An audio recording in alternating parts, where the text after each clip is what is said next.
이재명 정부가 시급히 풀어야 할 과제 가운데 하나가 바로 의정 갈등입니다. 1년 넘게 이어진 의료 공백 속에서 우리 사회가 겪은 상처와 혼란, 너무나도 심각했죠.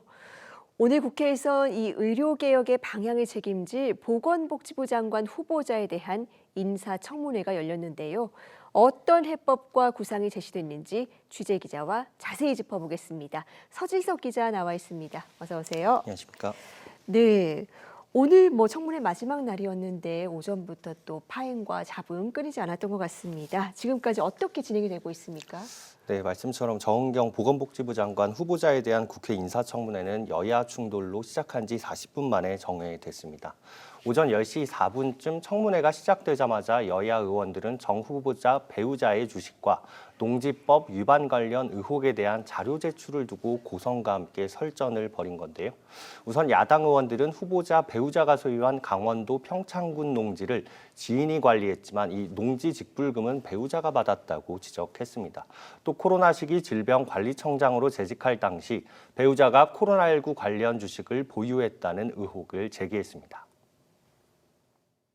보건복지부 예산, 정책이 얼마나 많습니까? 그 모든 정책과 법안을 입안할 수 있고 정보를 알 수 있는 위치에 있는데 최소한 질병청장 당시의 코로나 수혜주 거래 의혹은 털고 가는 게 네, 이 후보자 본인보다 이 배우자 신상을 놓고 의혹이 많이 나왔는데 해명은 어떻게 됐습니까? 네, 우선 여당인 더불어민주당 의원들은 이 같은 의혹을 정치적인 의혹 제기라고 깎아내렸습니다. 네. 정 후보자는 배우자 농지법 위반 의혹과 관련해선 남편이 1980년대 후반부터 공중보건 의사를 하면서 알게 된 지인, 그 지인 가족과 30년간 농사를 같이 지었다고 해명했고요. 코로나 수혜주 의혹에 대해서도 정면으로 반박했습니다. 2016년부터 보유한 주식을 지금까지 단 한 주도 팔지 않았다는 것이고요. 또 주식에 대해 제가 얻은 내부 정보를 가지고 배우자가 주식을 거래했다거나 하는 것은 일체 있을 수 없는 일이라고 주장했습니다. 특히 코로나로 수혜를 본 시점과 주식 구매 시점이 상당 기간 차이가 난다고 강조했습니다. 직접 들어보겠습니다. 2020년에 코로나가 유행했을 때 주정 회사였던 회사가 손세정제를 사업 목적으로 확장했다라는 것은 그 당시에는 알지를 못했습니다. 아마 알았으면 그거에 해당하는 조치를 했을 거라고 생각하는데.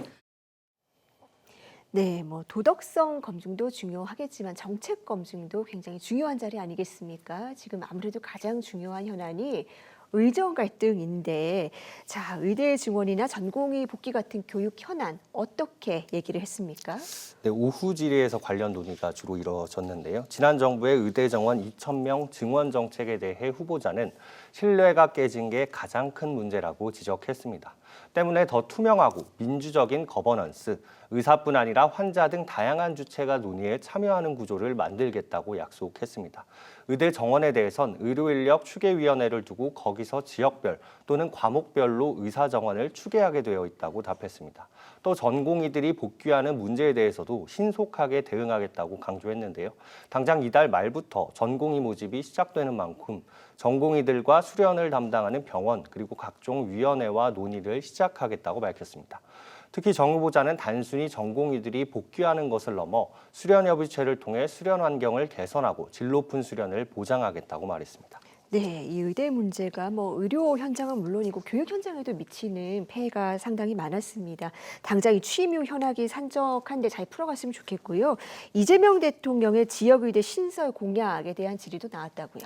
그렇습니다. 원론적인 입장이지만 정 후보자의 관련 발언이 나왔는데요. 정 후보자는 지역의대 신설에 대해 국정위에서 검토 중에 있는 것으로 알고 있다며 교육부와 추진 상황을 잘 협의하겠다고 말했습니다. 지역의대를 신설하는 것에 대해선 지역 간 건강 격차 해소를 위한 것이지만 복지부 소관은 아니라고 밝혔습니다. 앞서 정 후보자는 국회에 제출한 답변서에서 지역의사제 도입에 대한 질문에 다양한 의견이 있는 만큼 의료계를 포함한 관련 단체, 국민, 전문가 등의 사회적 합의를 바탕으로 추진될 필요가 있다고 생각한다고 말하기도 했습니다. 네, 이게 뭐 워낙에 논쟁적인 사안이기도 하고요. 아무래도 청문회 자리이다 보니까 뭐 대략적인 철학은 밝혔지만 원론적인 입장을 보이고 있는 것 같은데 의료계 반응은 나왔습니까? 네, 주요 의료 관련 단체들은 정경 후보자 지명 직후에 환영 입장을 밝혔는데요. 한국중증질환연합회는 지난달 30일 논평을 내고 환영 입장을 밝혔습니다. 조속히 의정 갈등의 봉합과 보건의료개혁의 새로운 전환점이 되기를 기대하며 적극 지지한다고 밝힌 건데요. 또 의사 출신 복지부 장관에 대해 의사협회도 환영 입장을 밝혔습니다. 의사협회도 지명 직후 정 후보자가 지닌 전문성과 합리적 태도, 공공의료에 대한 깊은 이해는 현재의 의료 위기를 극복하는 데 큰 도움이 될 것이라고 강조했습니다. 단체 이야기 직접 들어보겠습니다. 네. 최근에 후보자께서 신뢰를 바탕으로 해서 이 의료 사태를 문제를 풀어야 된다고 말씀하셨던 점, 그런 모든 점들이 의료계에도 적극적인 어떤 지지를 받을 수 있는 계기가 되었던 것 같습니다. 네, 신뢰부터 다져나가겠다는 입장인데 오늘 청문회 이후에는 어떤 일정들이 남아있죠? 네, 뭐 보도도 많이 됐지만 이번 주에 무려 16명의 장관 후보자에 대한 청문회가 진행되면서 이른바 슈퍼위크로 불렸는데요. 네. 국민의힘은 기재부, 산자부, 외교부 장관 후보자에 대한 청문 보고서는 합의로 채택을 했습니다. 다만 강선우 여성가족부, 이진숙 교육부 장관 후보자에 대한 부정적 여론이 상당한 만큼 이들에 대해선 여야가 아직 청문 보고서를 합의하지 못한 상황입니다. 문진석 민주당 원내 수석 부대표는 오늘 아침 기자들을 만났는데요. 이 자리에서 한 말이 여론을 지켜보며 대통령실이 판단할 거라고 밝혔습니다. 일부 장관을 자진 사퇴 형식으로 내주고 나머지 장관을 임명할지 아니면 전원을 임명하고 국정 동력을 삼겠다 이렇게 볼지 이재명 대통령이 이번 주말에 결단을 내릴 거란 관측이 지배적으로 나오고 있습니다.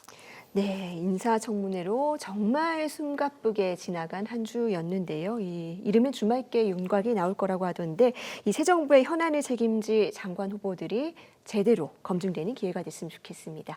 서진석 기자 잘 들었습니다.